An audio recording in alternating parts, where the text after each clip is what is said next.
Welcome to our quantum deep dive. Great to be here. Today we're diving into a really interesting essay by Jorgo Schneeppert. It's called Paul Fell, Precise Tauchung Control into Quantum Technology. Which, for our English-speaking audience, translates to Paul Trap, Precise Particle Control in Quantum Technology. Exactly. In this essay, it really unpacks a critical piece of kit in the quantum world. Absolutely. And for you, the listener, think of this deep dive as your way to get a solid handle on the Paul Trap. We'll cover what it is, why it's such a big deal, and maybe where it's heading. All based on Schneeppert's work, right? But keeping it approachable, not too bogged down in the weeds. That's the plan. Just the fascinating insights. Okay, so Schneeppert kicks things off by defining the Paul Trap. It's an electromagnetic device. Yeah, specifically designed to trap and manipulate charged particles. Ions, mostly. And the magic ingredient seems to be this rapidly oscillating electric field. That's right. It uses a high-frequency field along with some very specially shaped electrodes. To create what Schneeppert calls a pseudo-potential. What does that actually mean in practice? It's a clever trick. It's not a static potential, well, like gravity, but a dynamic one. The rapidly changing field creates an average force that pushes the ion towards the center, effectively trapping it. Think of maybe juggling, keeping something aloft with constant adjustments. Okay, sort of an effective potential created by the wiggling field. Exactly. It provides a stable confinement, averaged over time. So our mission today, using Schneeppert's essay as our guide, is to really extract the key knowledge, the principles, the history. Its role in modern quantum physics, the technical hurdles, and, the future prospects, all from Schneeppert's perspective. All right, let's get down to it then. What is a Paul trap in, simple terms? Okay, so at its heart, like we said, it's this electromagnetic device for grabbing ions. The key is that high-frequency oscillating electric field. And how does that differ from, say, a penning trap? Schneeppert brings that up for comparison. Good question. That's a really important distinction Schneeppert makes. The Paul trap relies only on electric fields, these oscillating ones. Okay. A penning trap, though, it uses a combination of a strong static magnetic field and a weaker static electric field. So, different physics involved in the trapping. Different physics, and that leads to different strengths and applications. The Paul trap's use of only electric fields makes it particularly well-suited for things like quantum computing, where you need intricate laser control. Interesting. Schneeppert also mentions Laplace's equation briefly. How does that fit in? Right. Laplace's equation, nabla squared phi equals 0, nabla to phi equals 0, basically describes the ideal shape of the electric potential in the space between the electrodes, assuming no charges are there yet. So it defines the perfect field geometry. Exactly. It tells you the kind of smooth, saddle-shaped potential you need, the quadrupole field, which is the basis for the Paul trap's operation. And then you put an ion in, turn on the oscillating field, what happens to the ion's motion? Well, that's governed by Newton's second law, essentially. Mass times acceleration equals the charge times the electric field. So mdr/d2 equals qert. Okay, but the field E is changing all the time, right? Precisely. And when you plug in the form of that oscillating quadrupole field, the math gets a bit involved and you end up with something called the Mathieu equation. Mathieu equation. Sounds complex. It is, mathematically. But the key takeaway for you listening isn't the equation itself, but what it tells us. It allows physicists to predict whether an ion's trajectory will be stable or unstable for given trap parameters, the voltage, the frequency, and so on. So it's the tool for figuring out how to actually keep the ion trapped. Exactly. It defines the stability regions, the settings where the trap actually works. Got it. Now, this didn't just appear overnight. Schneeppert covers the history. Who came up with this? That would be the German physicist Wolfgang Paul back in the 1950s. And it was a pretty big deal, I gather. Oh, huge. Paul actually shared the 1989 Nobel Prize in Physics for this invention. He shared it with Hans Dehmelt and Norman Ramsey, who also did pioneering work with trapping techniques. What was the original problem they were trying to solve? Why invent this trap? The main driver, as Schneeppert explains, was the need to hold on to individual charged particles for a really long time, stably. Why? Just to look at them? To measure them very, very precisely. They wanted to probe the fundamental properties of ions, and for that, you need to isolate them and observe them for extended periods without disturbance. So it wasn't just storage, it was about enabling precision measurements. Exactly. And the early experiments quickly proved it could do that and also allow for precise control and detailed study of these trapped ions. Schneeppert mentions it's been continuously developed since the 50s. What were the key improvements? Well, several things came together. Big advances in high-frequency electronics were crucial for generating the necessary fields reliably. Okay. Then, maybe most importantly, the development of laser cooling techniques. That was revolutionary. Laser cooling. You mean shining lasers on the ions to make them colder? Precisely. It allows you to dramatically slow down the ions, reduce their random motion, which is vital for precision experiments and quantum control. Wow. And better control techniques generally. Yes, more sophisticated ways to manipulate the ions using those lasers and electric fields. All these things, as Schneeppert points out, have cemented the Paul trap as just an essential tool across modern physics. Which brings us to its significance today. Schneeppert really emphasizes its central role in quantum physics and quantum tech. He does. It's hard to overstate its importance, really. It's foundational for a lot of the cutting-edge work going on. Okay, let's talk specifics. Schneeppert mentions quantum computing first. How are Paul traps used there? Great. This is probably the most high-profile application right now. In this approach, individual trapped ions serve as the qubits. The quantum bits, the zeros and ones of the quantum world. Exactly. You typically use two stable electronic energy levels within the ion as your 0 and 1s states. And how do you, flip the bits or make them interact? That's done using lasers. Very precisely tuned laser pulses can manipulate the state of individual ions, acting like quantum logic gates. And you can make ions interact even if they're not right next to each other. Yes, through their collective motion.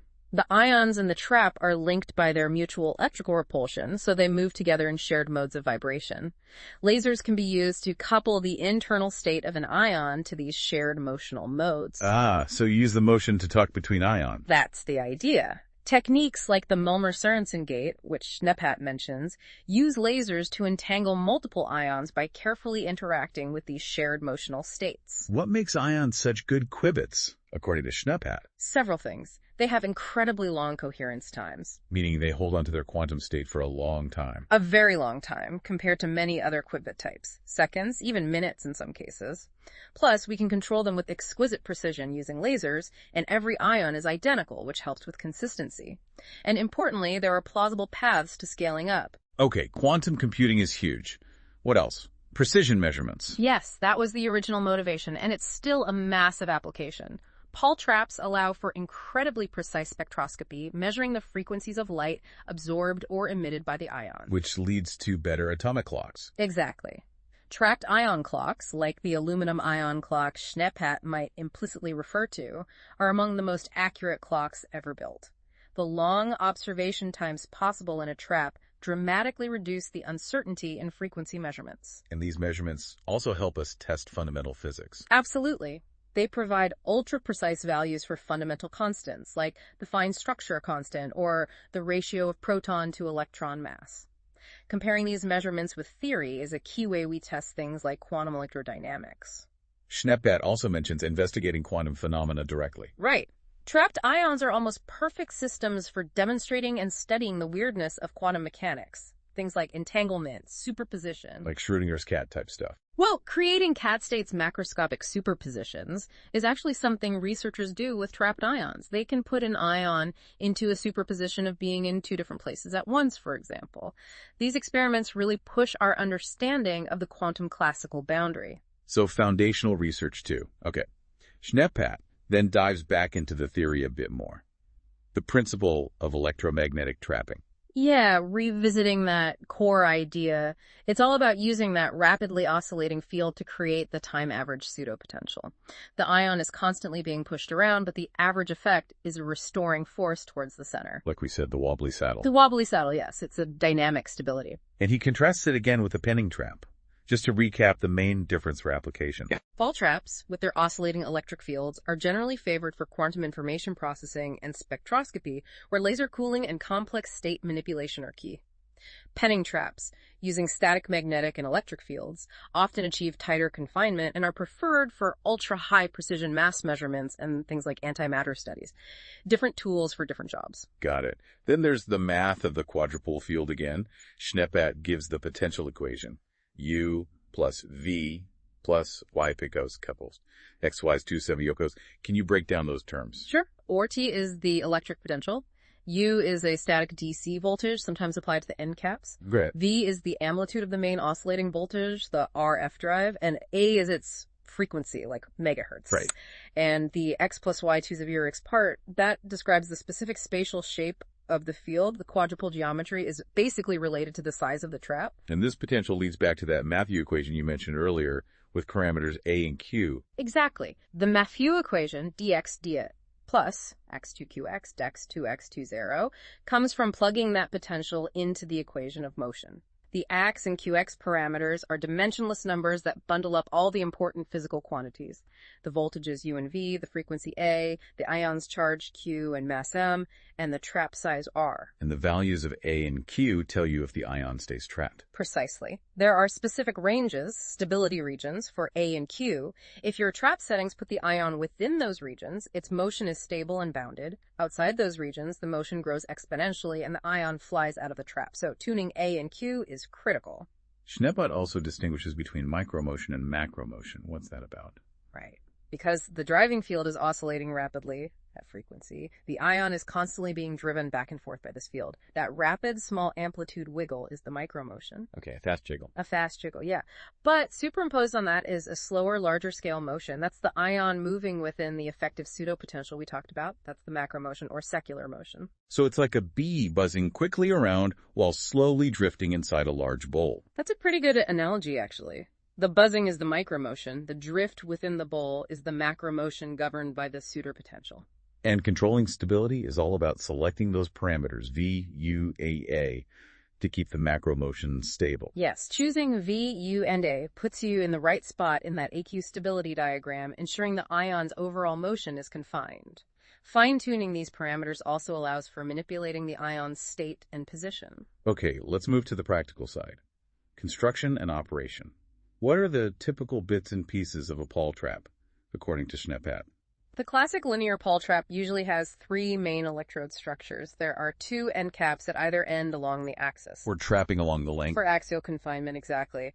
And then there's a ring electrode around the middle, or in modern traps, often four rods arranged parallel to the axis. And the ring or rods create the field that traps radially. Precisely. They generate that oscillating quadrupole field in the plane perpendicular to the axis. What powers this? What voltages do you need? You need a couple of voltage sources. A high-frequency AC source, VRF, is applied typically to the ring or rod electrodes. That's the main oscillating drive. Usually megahertz frequencies and hundreds, maybe thousands of volts. Okay. And then often a static DC voltage, UDC, is applied to the end caps. This helps fine-tune the trap, especially the confinement along the axis. And the frequency itself, you mentioned megahertz range. Is the exact value important? Oh, yes. Very important. Typically 1 millihertz to maybe 100 megahertz. The frequency A is a key parameter in the Matthew equation, affecting stability and the characteristics of both micromotion and the pseudopotential strength. So how does this all combine to actually hold the ion, the mechanism of stabilization? It's this dynamic equilibrium, as Schneeppert describes it. The oscillating field pushes the ion back and forth. If the ion moves too far out radially, the field on average pushes it back stronger towards the center. If it moves towards the center, the restoring force weakens. So it's constantly being nudged back towards the middle. Effectively, yes. The time average force acts like a spring, pulling the ion back to the trap center. Again, the Matthew equation and those A and Q stability parameters mathematically describe the conditions needed for this dynamic balance to work. Schneeppert breaks down the confinement into radial and axial parts. How does the pseudopotential work radially? Radially, in the xy plane, the pseudopotential looks like proportional to xr plus y. That's basically a parabolic potential, like a bowl.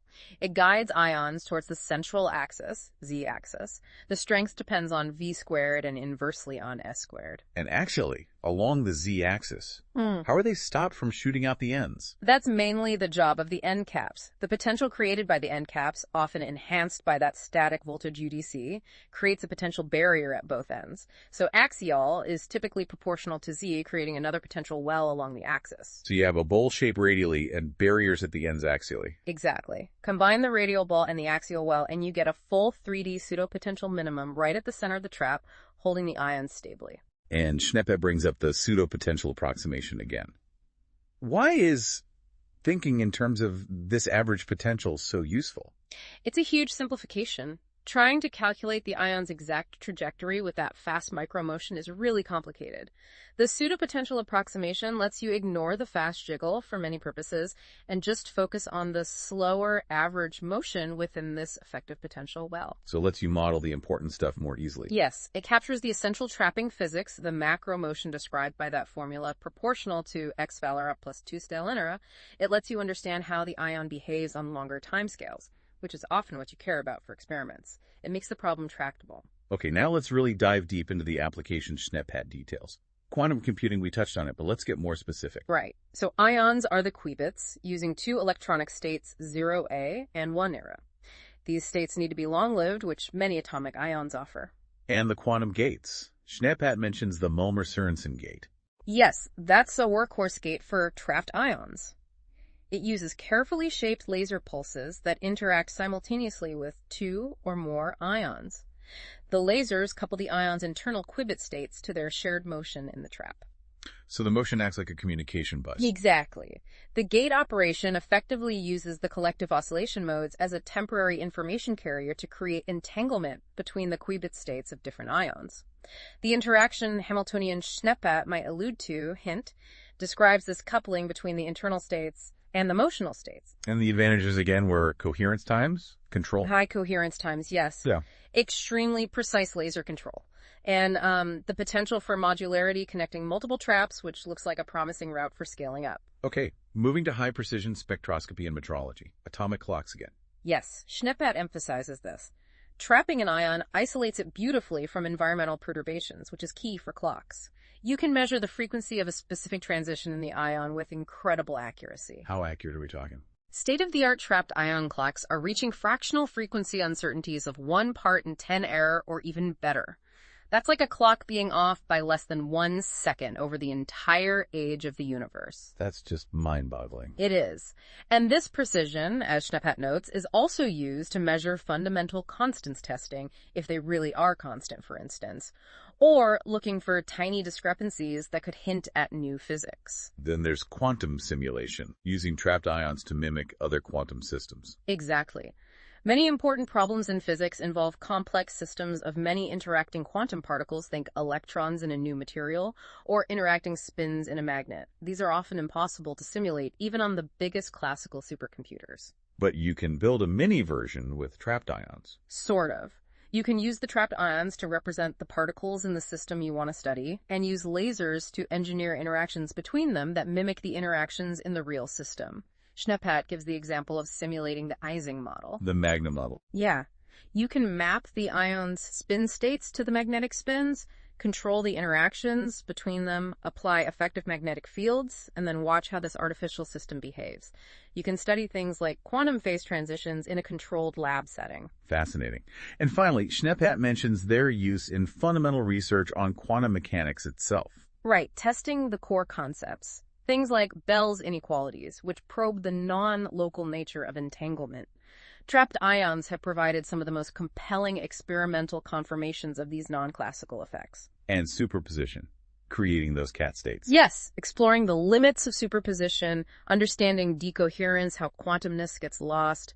Paul traps are just fantastic platforms for these foundational quantum experiments. Clearly powerful, but SNEP doesn't shy away from the challenges.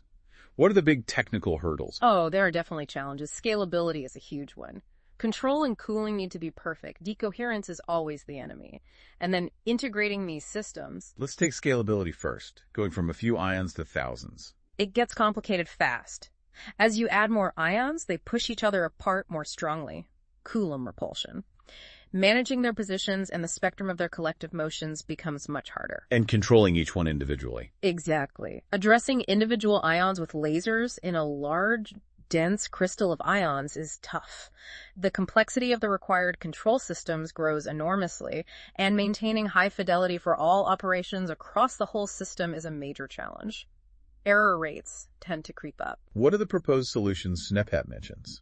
Several approaches are being pursued. One is segmented traps. These are like microchip highways for ions with different zones for storage, interaction, readout. Ions can be shuttled around as needed. Breaking the problem down. Kind of, yeah.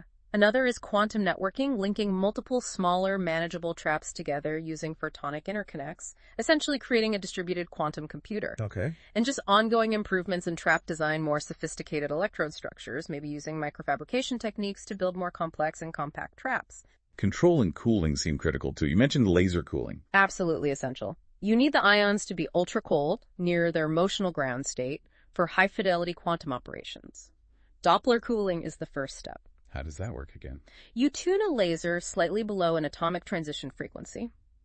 Ions moving towards the laser see it Doppler shifted closer to resonance, so they absorb photons more readily. Each absorption gives a momentum kick against their motion, slowing them down. Clever. It is, but it has a limit. To get even colder, you need techniques like sideband cooling, which uses lasers to selectively remove individual quanta of motion, phonons. And sometimes sympathetic cooling is used, using one type of ion that's easy to cool another type through their mutual interactions. Then there's decoherence. What causes ions to lose their quantumness in a trap? Various things. Fluctuating background electric or magnetic fields can disturb the ion's energy levels. Collisions with stray background gas atoms, even in ultra-high vacuum, can be an issue. And imperfections or noise in the control lasers themselves. How do you fight back? Schneepat mentions error correction. Quantum error correction, QEC, is the long-term strategy. It's like classical error correction, but much harder because you can't just copy quantum states. You encode the information redundantly across multiple physical ions. Using entanglement. Yes, using specific entangled states. Then you can make measurements on some ions to detect errors on others without disturbing the encoded information. Codes like the surface qubit are promising, but require a large number of physical qubits. Are there other ways? People are also working on making the qubits themselves more robust, error-resistant qubits. And techniques like dynamic decoupling, using carefully timed laser pulses to refocus the qubit state and cancel out slow noise sources. Schneepat also brings up hybrid approaches, mixing ions with other quantum tech. Right.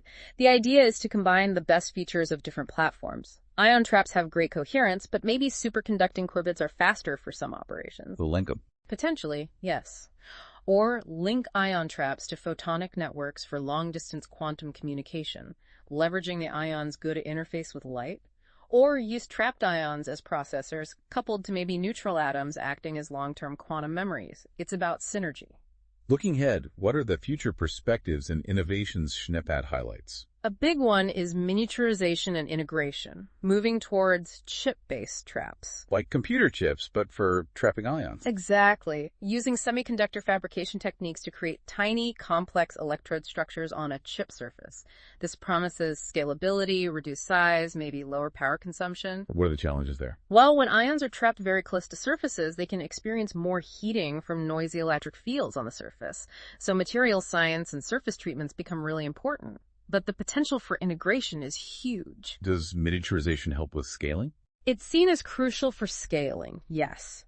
Packing more trapping zones onto a single chip, integrating control electronics, potentially making systems more manufacturable. Surface traps, where ions hover just micrometers above the chip, are a key architecture here. And quantum networking for scaling, too. Definitely. Linking these chip-based modules via photons. The challenge is making those links efficient and reliable. You need high-rate entanglement generation between traps, low-loss photonic channels, And synchronizing everything. and synchronization and error correction across the whole network. It's a massive engineering challenge, but probably necessary for truly large-scale, fault-tolerant quantum computers. What about commercial applications? Schneepat sees industry picking this up. It's already happening. Companies like IonQ, Honeywell, now Quantinuum, Alpine Quantum Technologies, and others are actively developing and even offering cloud access to trapped ion quantum computers. What problems might they solve? The hope is they'll tackle problems intractable for classical computers in material science, drug discovery, financial modeling, optimization problems. And don't forget the non-computing applications. Ultra-precise clocks for navigation and communications, advanced sensors based on spectroscopy. And finally, that synergy point, again, combining with other quantum tech. Yes. Schneepat sees this as a fruitful direction. Maybe hybrid ion superconducting qubit processors, ions as nodes in a quantum internet built with photonic links, ions coupled to neutral atom arrays for combined processing and memory, leveraging the strengths of each technology. So wrapping up this quantum deep dive on your Go Schneepat's essay, It's really clear how fundamental this Paul trap concept is, from isolating single particles to maybe powering future quantum computers. It's quite something. It really is. An ingenious idea that's become a workhorse for so much of modern quantum science and technology. And hopefully for you listening, this discussion, drawing on Schneppat's insights, has given you a clear picture of the Paul trap and why it matters without, feeling like a lecture. That ability to precisely control these tiny particles is really the key. It unlocks all these quantum possibilities Schneppat lays out. And tracing the path from Wolfgang Paul's original idea in the 50s to today's cutting-edge quantum processors, as Schneppat's essay implicitly does, really underscores the power of that fundamental research. Absolutely. And while the challenges like scaling and error correction are definitely real and significant, the progress in miniaturization, networking, these hybrid ideas, it really does offer a glimpse into a future where quantum tech, underpinned by devices like the Paul trap, could genuinely transform things. it's an incredibly active and exciting field. So maybe a final thought to leave you with, inspired by Schneppat's work? Consider the sheer power of manipulating matter at this fundamental quantum level. Beyond computing and clocks, what truly unexpected applications might emerge as our control gets even better, all thanks, in part, to the legacy of the Paul trap. Something to ponder. Definitely food for thought. Thank you for joining us on this quantum deep dive into Yorgo Schneppat's analysis. Until next time.